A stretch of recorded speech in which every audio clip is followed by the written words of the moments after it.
ya kutoka mataifa haya ambayo ni ya Afrika Mashariki, mwenyekiti wa jumuiya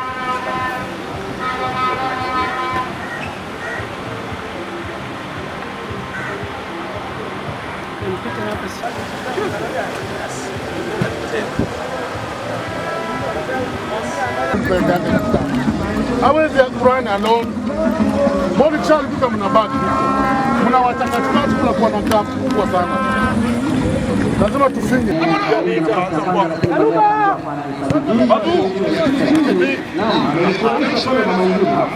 alikuwa anatoa wasifu wa Jakura ya Odubura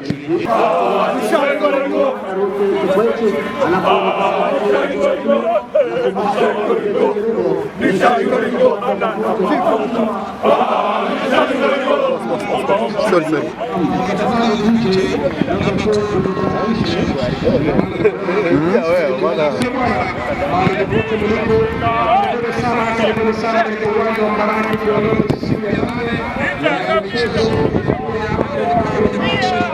ambapo kuna michezo mbalimbali jana nilikuwa kwenye ukumbi wa Ardhi ambapo nilikuwa najaribu kuangalia mchezo wenyewe na nilifurahishwa sana na mheshimiwa Fadhili Kenya, mbunge wa EALA ambaye vile vile pia ni mwanaspoti.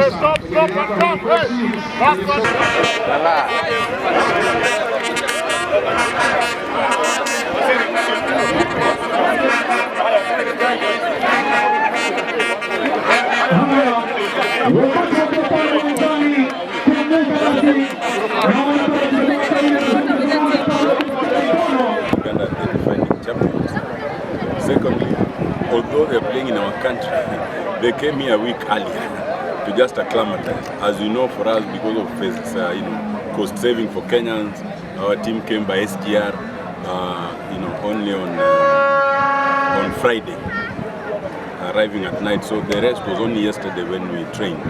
And I think that overall we played well, even though we lost. It's a tournament involving many countries, so nothing is determined yet. We're going to encourage our players to continue, with a good spirit. We'll continue practicing.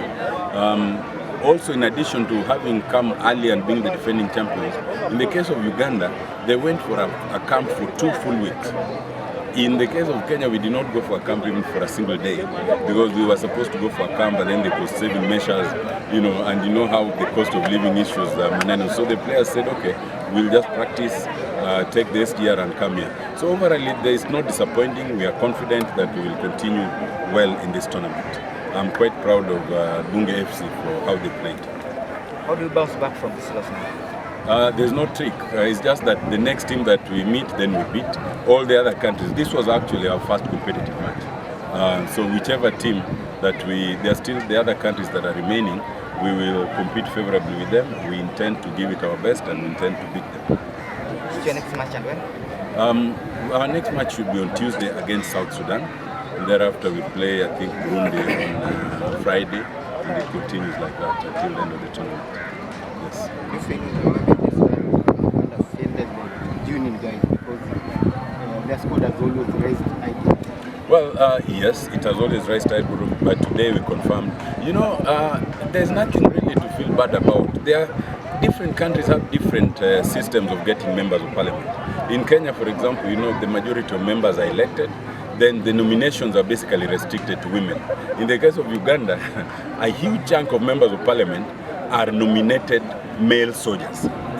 So you really can't start comparing me at my age of 53 with a young nominated soldier of 25. So overall, we are quite happy the way we played. The average age of the Kenyan team is much more senior to the Ugandan team. So even how we played, I think, is quite commendable. Thank you. My name is Esther Masaris. I'm the Nairobi County Women Representative, and I'm happy to be here with my sister Zamzam and all the leaders of Mombasa, Governor Samad.